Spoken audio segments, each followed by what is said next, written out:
Selamat sejahtera kepada pensyarah yang dihormati Dr. Hafia dan rakan yang dikasihi sekalian. Dalam video ini, kumpulan kami akan membuat pembentangan bagi tugasan MPU 3122 Hubungan Etnik. Kumpulan kami terdiri daripada Yu Shiting, Jacqueline Wikaing dan saya Lim Miao Chi. Sebagai pengenalan, perlembagaan sesebuah negara bukan sahaja berfungsi sebagai undang-undang tertinggi, tetapi juga sebagai asas kepada pembentukan identiti nasional dan perpaduan rakyat. Dalam konteks Malaysia yang terdiri daripada pelbagai kaum, agama dan budaya, perlembagaan memainkan peranan yang amat penting dalam memupuk integrasi nasional dan memastikan hubungan etnik yang harmoni. Sejarah perlembagaan Malaysia menunjukkan usaha yang berterusan untuk mencapai keseimbangan antara hak-hak individu dan kepentingan komuniti etnik serta antara autonomi negeri dan perpaduan negara.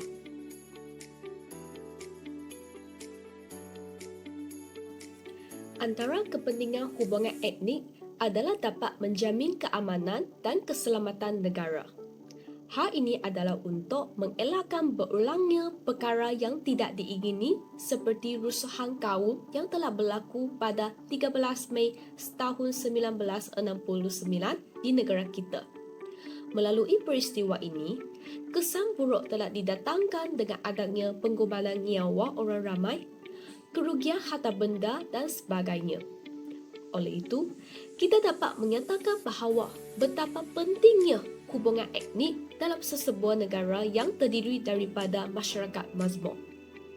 Dengan mewujudkan satu negara yang aman dan damai, semangat saling menghormati antara masyarakat mampu mengelah sebarang perasaan negatif seperti pentingkan diri sendiri, hasad dengki dalam kalangan masyarakat.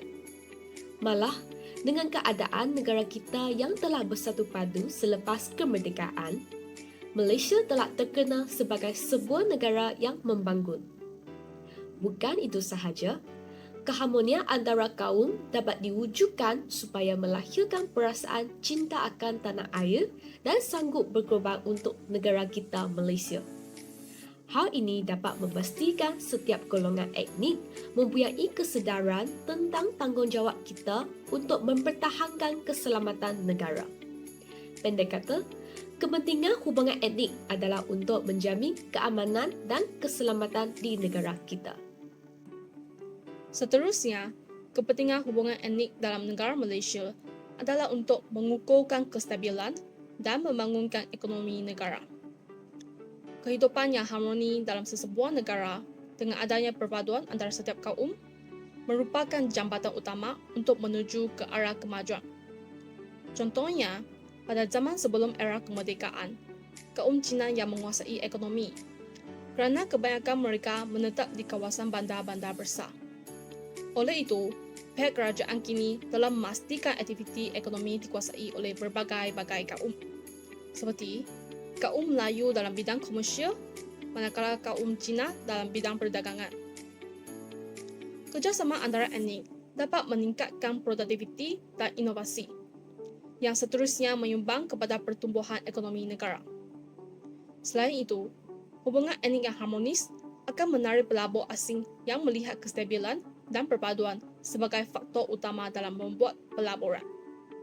Ini akan membuka lebih banyak peluang pekerjaan dan meningkatkan taraf hidup rakyat. Tambahan pula, hubungan etnik yang baik dapat menggalakkan pelancong luar datang ke negara kita. Negara kita yang terdiri daripada berbilang etnik seperti etnik Melayu, etnik Cina, etnik India dan etnik lain yang hidup secara aman damai dalam sebuah negara merupakan satu tarikan pelancong untuk datang ke negara Malaysia. Hal ini dapat meningkatkan ekonomi dan memajukan bidang pelancongan negara Malaysia. Hal ini dikatakan demikian kerana wang asing akan masuk ke negara kita. Dengan inilah dapat memajukan ekonomi negara dengan bidang pelancongan di Malaysia. Seterusnya, hubungan etnik masyarakat madani juga penting dalam peningkatan sosial dan pendidikan dalam membina negara bangsa. Hubungan etnik yang harmoni juga penting dalam konteks pendidikan dan peningkatan sosial. Sistem pendidikan yang inklusif dan tidak membezakan antara kaum dapat meningkatkan integrasi sosial sejak di bangku sekolah.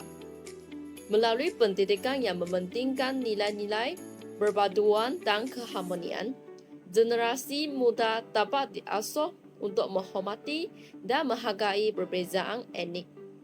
Pendidikan yang baik juga membuka peluang kepada semua kaum untuk mencapai kemajuan ekonomi dan sosial, mengurangkan jurang ketidakseimbangan ekonomi yang boleh menimbulkan ketegangan etnik. Seterusnya, kepelbagaian budaya dan keharmonian etnik. Kepelbagaian etnik di Malaysia membawa kepada kekayaan budaya yang unik. Setiap unit mempunyai bahasa, adat dan tradisi yang tersendiri. Hubungan etnik yang harmoni membolehkan setiap kaum menghormati dan meraihkan kepelbagaian ini. Misalnya, perayaan seperti Hari Raya, Tahun Baru Cina dan Deepavali diraihkan bersama oleh semua kaum, mewujudkan suasana keharmonian dan perpaduan. Melalui interaksi dan penghargaan terhadap budaya masing-masing, masyarakat dapat mengurangkan prejudis dan stereotip yang seringkali menjadi punca kepada konflik etnik. Masyarakat juga dapat mengelakkan sikap yang seringkali menjadi punca kepada konflik etnik.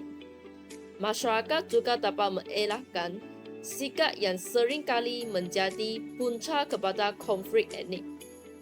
Masyarakat juga dapat mengelakkan sikap pentingkan kaum sendiri seperti mengagung-agungkan budaya kaum masing-masing dan tidak ingin bekerja sama dalam apa-apa aktiviti yang dianjurkan melibatkan berbagai kaum. Meningkatkan keharmonian dan kestabilan politik. Keharmonian etnik adalah prasyarat kepada kestabilan politik. Negara yang mempunyai hubungan etnik yang baik cenderung mempunyai sistem politik yang stabil dan aman. Hal ini demikian kerana rakyat dari pelbagai etnik akan lebih cenderung untuk menyokong dasar dan keputusan kerajaan yang adil dan inklusif. Selain itu, kestabilan politik diwujudkan dalam suasana yang kondusif untuk pembangunan dan kemajuan negara. Di Malaysia, terdapat berbagai kaum yang terlibat politik bagi mewujudkan kestabilan politik. Sebagai contoh, beberapa parti yang ditubuhkan dengan adanya pelbagai kaum seperti UMNO yang terdiri daripada kaum Melayu, MCA yang terdiri daripada kaum Cina dan juga MIC yang terdiri daripada kaum India. Ahli-ahli dalam beberapa parti ini telah berganding bahu untuk memanggungkan negara Malaysia.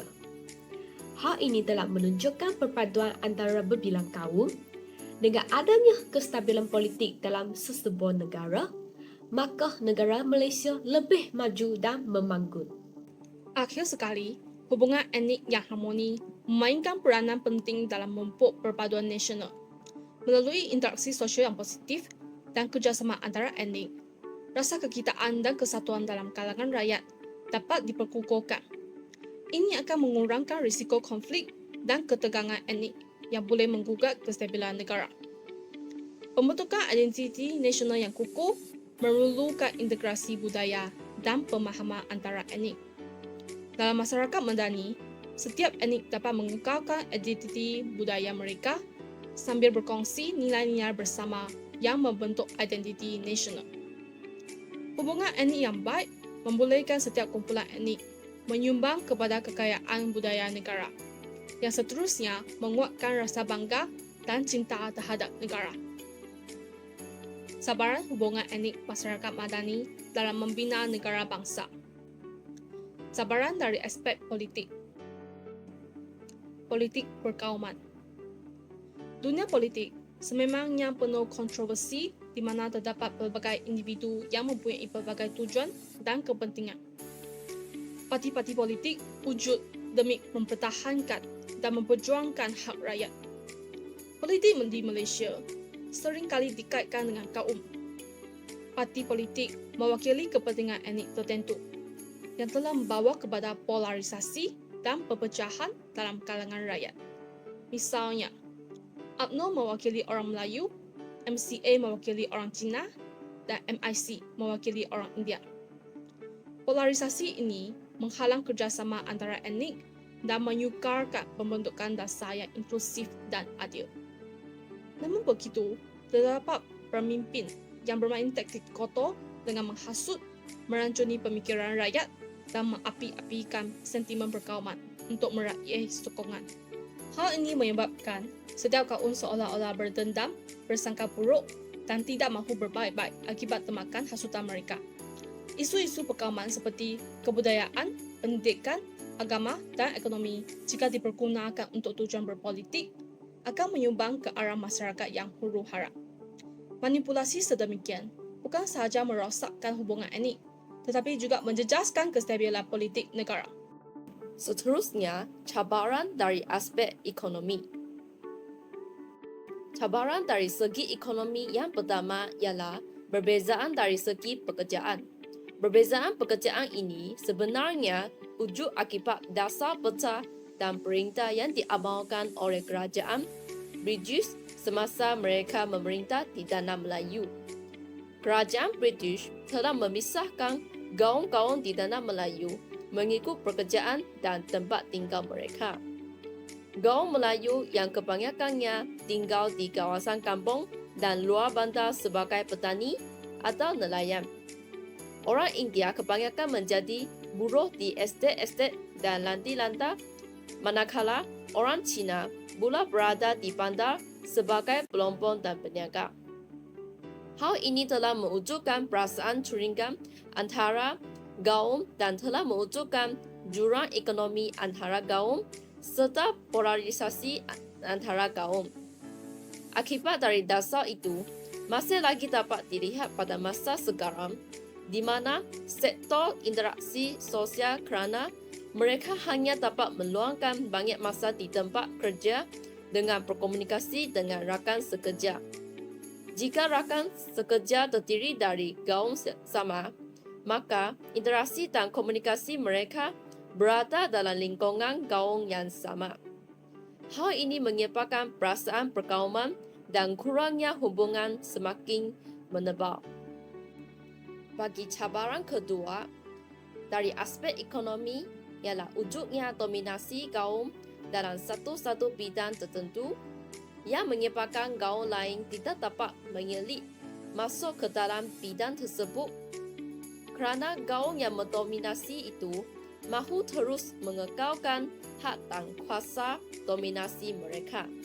Sebagai contohnya, bidang perniagaan telah didominasi oleh kaum Cina sejak dahulu lagi. Dan sehingga sekarang, masyarakat Cina masih lagi mendominasi sektor tersebut walaupun mereka digalakkan untuk mencobakan bidang lain seperti polis, pengguruan kerajaan dan sektor penjawat awam. Namun tidak begitu mendapat sambutan daripada mereka. Mereka bangga dengan tamadun mereka serta lebih suka berdikari dengan mencobakan diri dalam bidang perniagaan. Cabaran ketiga ialah masalah jurang ekonomi dalam kalangan masyarakat berbagai kaum di Malaysia. Bagi pertubuhan perdagangan rutin dan pertubuhan perdagangan borong, pemilikan kaum adalah jauh lebih tinggi berbanding dengan kaum lain. Kaum Melayu pula kekal dengan sektor pertanian, penjawat awam, manakala kaum India juga masih lagi di estet dan penjawat awam. Keadaan ini telah menyebabkan ketidakseimbangan pendapatan dan wujudnya jurang ekonomi yang besar dalam kalangan kaum. Walaupun kerajaan telah menjalankan dasar-dasar DEP dan RMK, kerajaan hanya mampu mengurangkan jurang ini dan bukannya menghapuskannya. Hal ini menyukarkan pembentukan hubungan etnik lantaran wujudnya jurang-jurang ini kerana tidak ada percampuran antara masyarakat yang berlainan. taraf mematangkan mereka terpisah dari dunia masing-masing. Di samping ujungnya jurang ini, semua etnik berusaha untuk menggauh keuntungan secara maksimum dari apa-apa yang telah tersedia.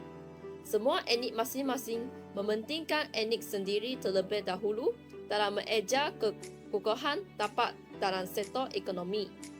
Selain itu, dalam perniagaan, etnik dan kaum sendiri diberikan peluang dan bukannya dari etnik lain. Contohnya, kes seperti seorang Melayu telah berkunjung ke sebuah restoran yaitu Old Town Fried Coffee untuk memohon membuka franchise restoran itu.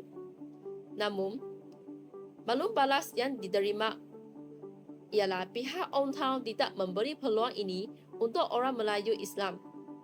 Hal ini jelas menunjukkan terdapat unsur mementingkan kaum sendiri dalam membuka peluang perniagaan. Hal ini bukan sahaja menghalang pembentukan dinamika ekonomi, ia juga akan menggagalkan usaha untuk memupuk hubungan etnik. Dari segi sosial, juga terdapat cabaran yang menjadikan usaha pemupukan hubungan etnik menjadi pincang. Ini berlaku apabila kurangnya percampuran dan interaksi sosial antara kaum. Pertama sekali, pemisahan penempatan iaitu dasar pecah dan perintah yang menyebabkan wujudnya perbezaan antara penduduk. Akibat pemisahan ini, bukan sahaja merenggangkan hubungan dan interaksi, tetapi juga menguatkan lagi etnosentrisme dan menimbulkan prasangka antara kaum.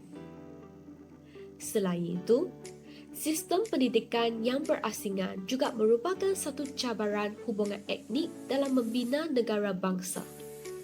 Hal ini berlaku apabila kerajaan British memperkenalkan sistem sekolah vernacular iaitu sekolah mengikut bahasa ibunda masing-masing. Setiap kaum lebih suka menghantar anak-anak ke sekolah kaum etnik masing-masing, menyebabkan perpaduan melalui pendidikan tidak dapat dijalankan. Kekurangan interaksi ini akan menghalang mereka mengenali bangsa-bangsa lain dan membina kepercayaan terhadap kaum lain. Seterusnya, perbezaan dari segi budaya dan bahasa. Faktor ini merupakan faktor yang tidak dapat dielakkan kerana semua kaum mempunyai kepercayaan, budaya dan agama mereka yang tersendiri serta mempunyai semangat yang mendebar terhadap kebudayaan mereka dan bahasa mereka. Mereka hanya ingin menggunakan bahasa mereka yang tidak mahu membuka dunia budaya mereka kerana beranggapan jika terdapat yang lain selain bangsa mereka, identiti bangsa mereka akan hilang dan tiada lagi keistimewaannya. Seterusnya, cabaran dari aspek globalisasi. Globalisasi diartikan sebagai dunia tanpa sepadan, di mana manusia mampu berinteraksi atau akses kepada maklumat berorientasi sempadan negara. Perolehan dan pemindahan maklumat berlaku dengan pantas antara satu tempat dengan tempat yang lain, walau dipisahkan oleh lautan luas. Ini berpunca daripada kewujudan teknologi komputer dan internet yang telah membawa manusia ke satu era baru. Cabaran globalisasi yang terdapat ialah pembaratan corak hidup. Pengaruh Barat mewujudkan pelbagai unsur-unsur yang negatif dari segi budaya hedonisme atau budaya kuning yang telah menyesatkan para remaja yang akan menjadi bakal pemimpin negara Malaysia. Budaya kuning ini banyak memberikan nilai-nilai yang negatif seperti terlihat dalam kancah jenayah, pemakaian yang kurang sopan, serta pergaulan yang melampaui batas. Jelaslah di sini dapat dilihat kehalusan dan ketimuran rakyat Malaysia semakin terhapus disebabkan pengaruh Barat. Dalam dunia teknologi maklumat, masyarakat bebas mengkritik dan melontar idea menggunakan media massa tanpa menyedari idea yang diluahkan merupakan isu yang sangat sensitif bagi sesetengah etnik. Pihak kerajaan pula mempunyai keterbatasan dalam menapis serta mengawal selia segala maklumat yang disalurkan ke dalam ruang maya tersebut. Oleh itu, tindakan mengetengahkan isu sensitif di ruang maya bakal mengundang perasaan kecewa serta tidak puas hati dalam kalangan etnik lain, dan seterusnya boleh membawa kepada konflik antara etnik. Seterusnya, kami akan bincangkan integrasi nasional berlandaskan perlembagaan. Bagi perlembagaan yang pertama ialah perlembagaan Malayan Union 1946. Perlembagaan Malayan Union diperkenalkan oleh British pada tahun 1946 dengan tujuan untuk menyatukan tanah Melayu di bawah satu pentadbiran pusat. Malayan Union bertujuan untuk memudahkan pentadbiran dan menghapuskan kuasa raja-raja Melayu. Perlembagaan Malayan Union memperkenalkan konsep kewarganegaraan secara jus soli yang memberikan kewarganegaraan kepada semua yang lahir di Malayan tanpa mengira etnik. Ini bertujuan untuk mengintegrasikan penduduk berbagai kaum sebagai warga negara Malayan. Namun, perlembagaan ini mendapat tentangan hebat daripada orang Melayu kerana ia dilihat mengancam kedudukan istimewa mereka dan kedaulatan raja-raja Melayu. Seterusnya, penilaian integrasi nasional. Walaupun niatnya adalah untuk mewujudkan satu identiti kebangsaan, penentangan daripada orang Melayu menyebabkan perlembagaan ini gagal. Orang Melayu merasa hak dan kedudukan mereka terancam, manakala kaum lain kurang yakin dengan kestabilan politik yang wujud. Akibatnya, Malayan Union dibubarkan dan digantikan dengan Perlembagaan Persekutuan Tanah Melayu 1948. Perlembagaan kedua ialah Perlembagaan Persekutuan Tanah Melayu 1948. Selepas penolakan Malayan Union, Perlembagaan Persekutuan Tanah Melayu diperkenalkan pada tahun 1948 sebagai kompromi antara pihak British, Raja-Raja Melayu dan UMNO. Perlembagaan ini mengembalikan kedudukan Raja-Raja Melayu dan memperkenalkan konsep kewarganegaraan berasaskan jus soli dan jus sanguinis. Raja-Raja Melayu dikembalikan kuasa dalam urusan agama Islam dan adat istiadat Melayu. Perlembagaan ini juga mengiktiraf kedudukan istimewa orang Melayu serta memberikan perlindungan kepada hak-hak kaum lain. Ini merupakan langkah awal ke arah integrasi nasional dengan mengambil kira kepentingan semua etnik, walaupun masih terdapat perbezaan dan kekangan dalam mencapai perpaduan penuh. Seterusnya, penilaian integrasi nasional. Perlembagaan ini berjaya merentangkan ketegangan etnik yang wujud sebelum ini.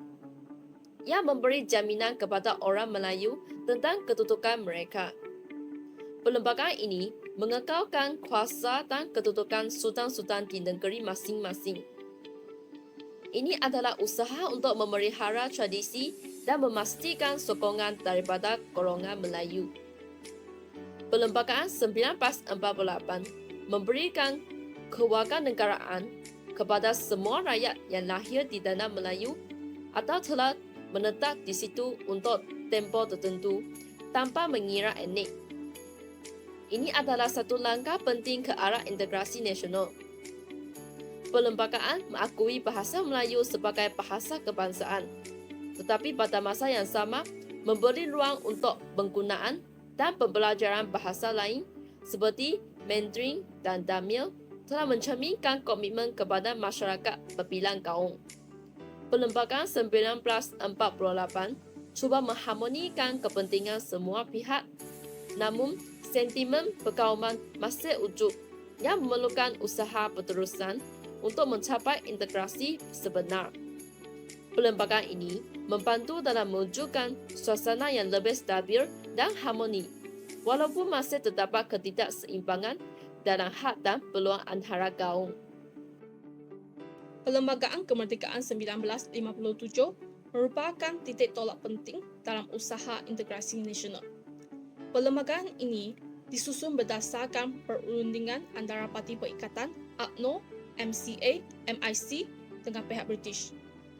Perlembagaan ini mengekalkan kedudukan istimewa orang Melayu, bahasa Melayu sebagai bahasa kebangsaan dan Islam sebagai agama persekutuan. Pada masa yang sama, perlembagaan ini juga menjamin hak-hak dan kebebasan kaum lain, termasuk kebebasan beragama dan bersuara, hak untuk pendidikan vernakular, dan hak-hak asasi manusia. Pendekatan ini bertujuan untuk mewujudkan keseimbangan antara kepentingan etnik yang berbeza dan memupuk integrasi nasional. Penilaian integrasi nasional dalam Perlembagaan Kemerdekaan 1957. Perlembagaan Kemerdekaan 1957 ialah asas penting kepada integrasi nasional. Dengan mengiktiraf hak istimewa orang Melayu, perlembagaan ini berjaya mendapat sokongan majoriti penduduk Melayu, sambil memberi hak kewarganegaraan kepada kaum lain.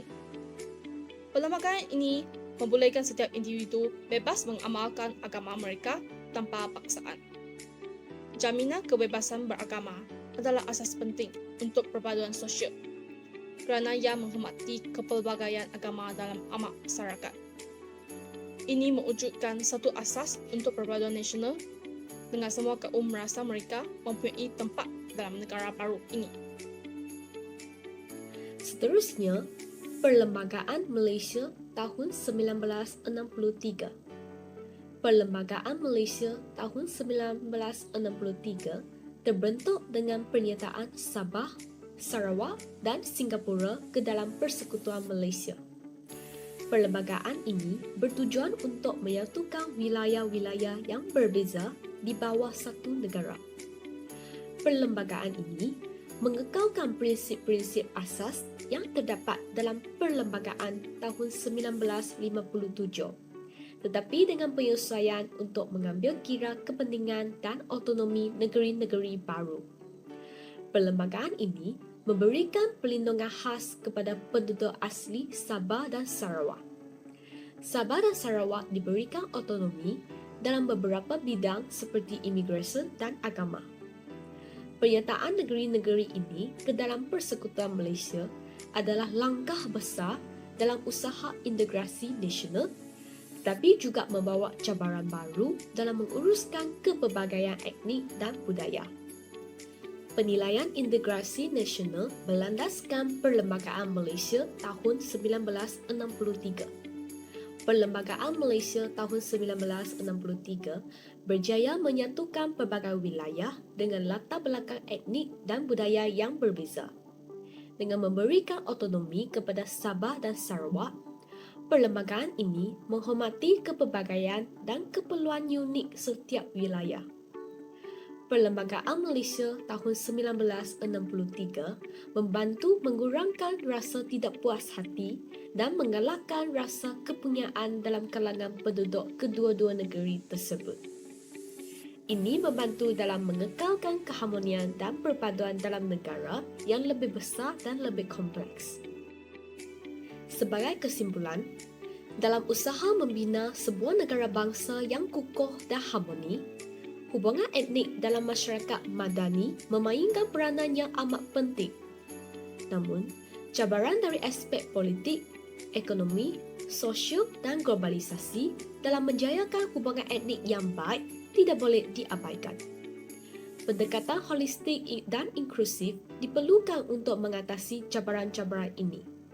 Selain itu, integrasi nasional berlandaskan perlembagaan adalah asas kepada pembinaan negara bangsa. Perlembagaan memberikan rangka kerja undang-undang dan nilai-nilai asas yang perlu dihormati dan diikuti oleh semua pihak. Usaha untuk mencapai integrasi nasional memerlukan komitmen daripada kerajaan, masyarakat sivil dan setiap individu untuk menghormati hak-hak dan kepelbagaian etnik dalam masyarakat.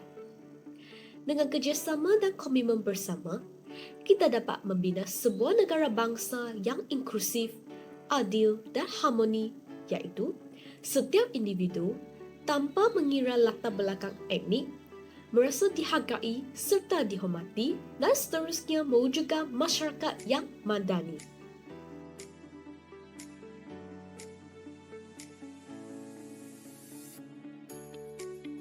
Sekian, terima kasih.